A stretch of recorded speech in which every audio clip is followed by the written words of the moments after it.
Beneath the waters of the Mobile River lies a crime that was meant to be erased. It is the skeletal remains of the slave ship Clotilda. In 1860, 52 years after the U.S. banned the international slave trade, a wealthy plantation owner named Timothy Meaher made a bet.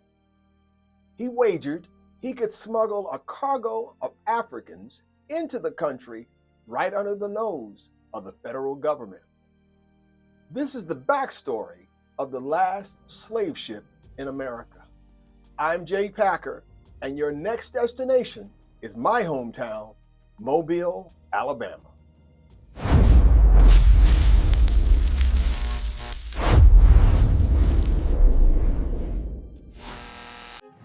Captain William Foster commanded the 86-foot schooner.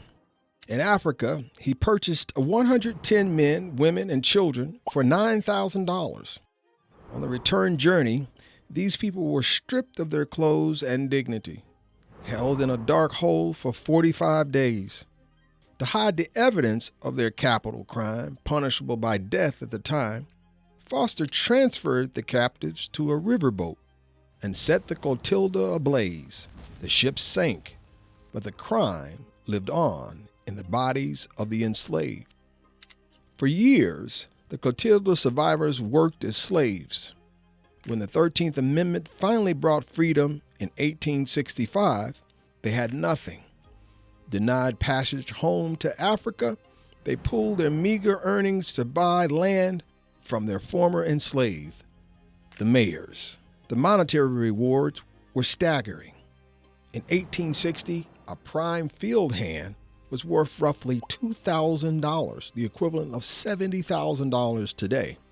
This human capital was the engine of the America's wealth, a wealth that was never shared with those who produced it. Today, the disparity is visible in the very air of Africatown. While the Meaher family descendants still own vast swaths of land in Alabama, the Clotilda descendants live in a chemical corridor. Heavy industry and paper mills have hemmed in the community, leading to high rates of cancer, a modern manifestation of environmental racism. In 2019, the Clotilda was found.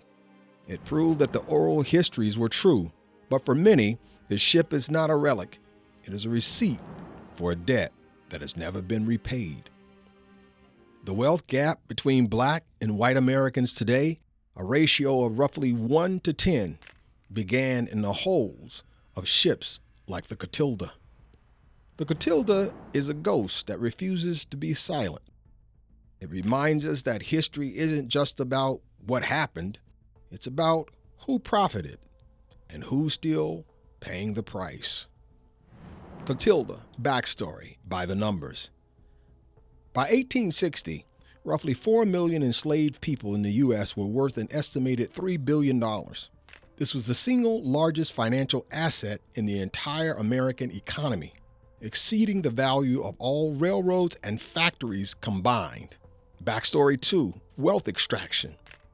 Slavery generated a return on investment of roughly 15% annually, outperforming even the stock market of the time. This wealth founded banks, insurance companies, and elite universities, creating a generational head start for white families while Black families were legally barred from accumulating property. The survivors of the Clotilda founded Africatown in 1870, creating a self-governed community that's maintained its traditions even to this day. Industrial encroachment. In the 20th century, the city of Mobile zoned Africatown's residential areas for heavy industrial use. Today, the community is surrounded by nearly 30 pollution-producing industries. Residents have suffered from toxic levels of dioxin and other carcinogens, leading to a massive class action lawsuit against local paper mills. This chemical corridor is a direct result of the systemic lack of political and economic power afforded to the descendants of the Clotilda. Want to learn more about the Clotilda? Come see Mobile, Alabama. I invite you to visit Clotilda the exhibition at Africatown Heritage House. Tell them Jeff Packer from The Backstory sent you. The exhibition covers the story of the Clotilda and features interpretive text, documents, and artifacts that were recovered from the site of the wreck, all on display thanks to the generosity of the Alabama Historical Commission. It's an absolutely worthwhile visit that's rich in information and guaranteed to be a highlight of your visit to Mobile. Find the museum on the web at clotilda.com. Keep watching for more mini documentaries that define the African American experience. I'm your host, Jay Packer, and I pray you have enjoyed this content. Please comment and subscribe to gain access to more interesting stories and ideas just like this, along with keeping up with news and information relevant to your experience. This content is also available for classroom instruction, so please visit our website to discover more historical content. Until we meet again.